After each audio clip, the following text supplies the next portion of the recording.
I know everyone was thinking, what is the government employee going to do for entertainment, right? I've had a few people ask me that question. What are you doing? What are you doing up there? For those of you that know me, this might not surprise you, but I was essentially raised on Mary Poppins. My great-grandparents, who looked after me while both my parents worked double shifts, essentially, put the movie on for me every day when I was, up until the time I was 2. And so if you reflect on that movie and the spirit of Mary Poppins and the spoonful of sugar and supercalifragilisticexpialidocious and all these other things, it sort of is ingrained in my person. I even tried to do my hair like her a little bit today. That's just for effect. Working for government on one of the most challenging issues for anybody, anywhere, essentially, is difficult to maintain that spoonful of sugar mentality. I've reflected on this because I often run up against people who question it. They're like, how do you maintain this, this cheery thing going on when you know what's going on, right? You went to school for it, you talk to scientists about it, you've got government people working on this, you know what's going on and it ain't good. And the truth is that some people worry about money, others they fret about tests. Some carry the burden of romantic hurting. Worthwhile stresses, I guess.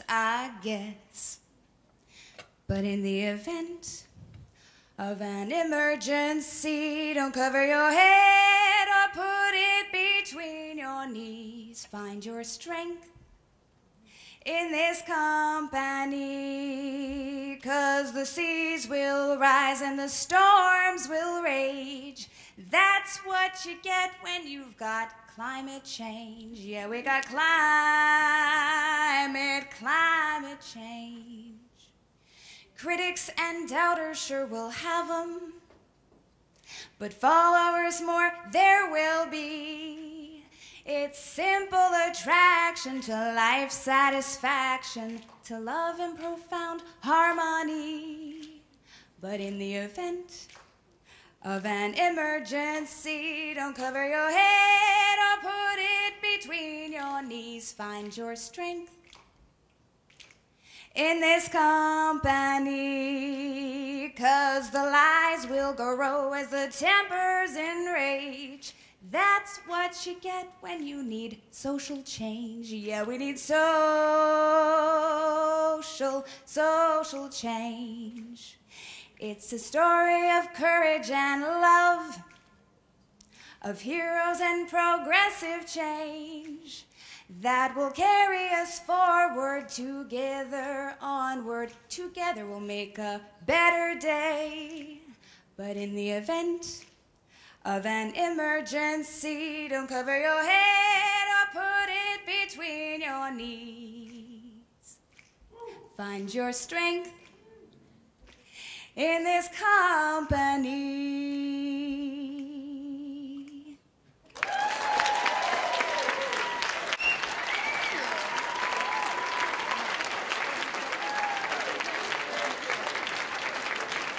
Thank you. So, one of the things that writing that song did for me was it kind of illuminated the fact that people appreciate that kind of passion and authenticity that I brought. And it really was written for people just like the people in this room today. At an event, a conference that I attended, and it was for a talent show, and it was no big deal, but it ended up being a matter of inspiration for people, and I couldn't exactly figure out why. And it turned out that, well, first of all, she's a singing government employee, which is kind of interesting, maybe. But also that it touched a part of people's brains and a part of their body that they don't often get touched by a government employee.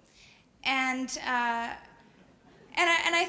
thought a little bit about this, and I thought, can I really be doing this for my job? And luckily, I work for somebody like Rob Abbott and Ben Finkelstein, and with a bunch of supportive colleagues that have said, yeah, you can do this.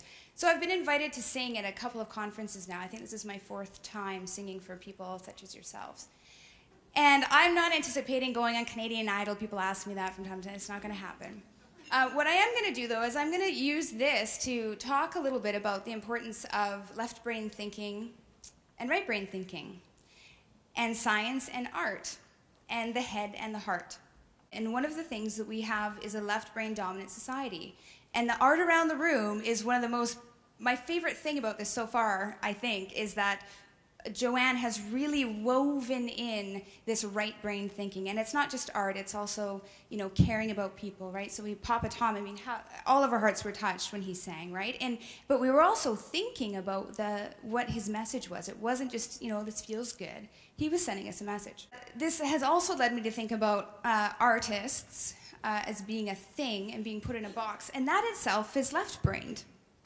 So what I would encourage everyone to do is think about how you can tap into your right brain.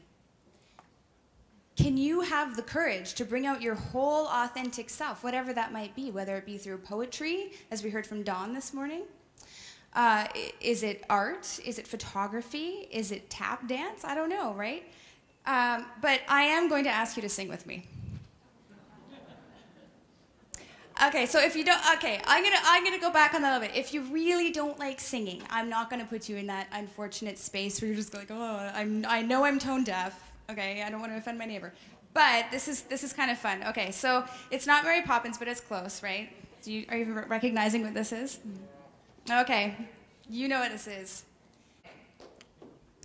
Local food markets and access to nature, low carbon planning and action to measure, green roofs and solar on all our buildings. These are a few of my favorite things. Bike lanes and crosswalks, car sharing and transit, First Nations wisdom and youth bringing spirit, new third alternative thoughts and trusting. These are a few of my favorite things. When the traffic bites, when the carbon stings, when I'm feeling sad, I simply remember sustainable things, and then I don't feel so bad. There's a lot of value in that left brain thinking in science. We need that partnership, which is why I sang that song to you today. So thank you.